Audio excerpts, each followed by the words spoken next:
So first, I would like to thank Friedrich Herbert Stiftung for the opportunity to speak with you, and thank you for all the effort you are making with Israel and in Europe and with the Palestinians in order to promote peace and understanding between us, the Arab world, and the Palestinian Authority.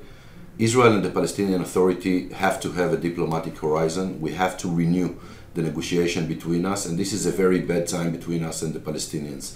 But it don't have to be this way.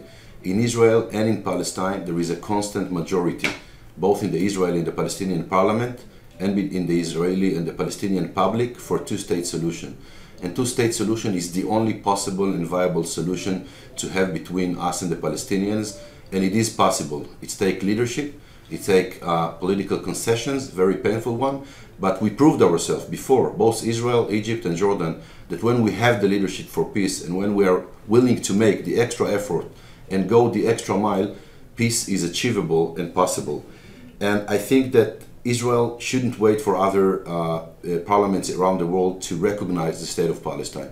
Israel should be the first state that recognizing the state of Palestine, to create an option, an only option for two-state solution to happen. Unfortunately, extremists both in Israel and in Palestine are promoting the one-state solution. The one-state solution is a disaster for the Zionism, it's a disaster for the Palestinian dream for their own state, and this is why we have to recognize Palestine as a state and then negotiate on how the borders will look like, how the refugee problem will be solved, how Jerusalem problem will be solved, and it definitely takes leadership that right now I don't see that is happening, both here and unfortunately also in Palestine. I think that Israel and Palestine also have to give some answer, maybe even a partial answer, to the Arab Peace Initiative. The Arab Peace Initiative that was offered to us and to the Palestinians was offered by 57 Muslim states and 22 Arab states in order to tell both of us, have peace between yourself and you will have an open door and normalization with 57 Muslim states and 22 Arab states. This is not something that Israel cannot reply. And this is why I called the Israeli government and called it before, even in the Knesset, to reply the Arab Peace Initiative, even a partial one, and tell it how we see the way to solve the conflict between us and the Palestinians.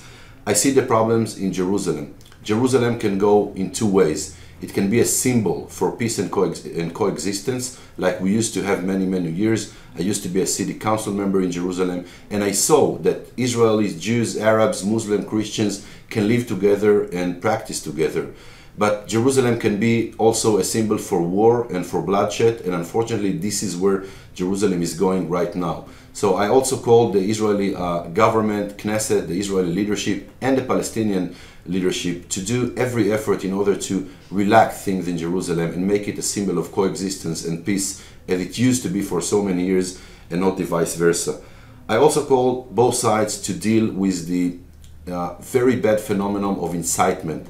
Incitement between Israelis, Palestinians, Jews and Arabs inside Israel are going bigger and bigger. This is a very dangerous phenomenon. I think that Israel should use the Israeli Palestinians or Israeli Arabs, as we used to call them, as a bridge between us and the Palestinians. This bridge can bring us again to see a diplomatic horizon between us and the Palestinians and give us a little bit of optimistic future to see, because right now the freeze between us and the Palestinians is something that brings us a very dangerous and not very bright future. So I think that peace is possible. Two-state solution is definitely not only possible, but it is a must. And I think that the right leadership, both in Israel and in Palestine, and I hope to see it in the current leadership, will bring us back to the negotiation table. We have to get back to the negotiation table.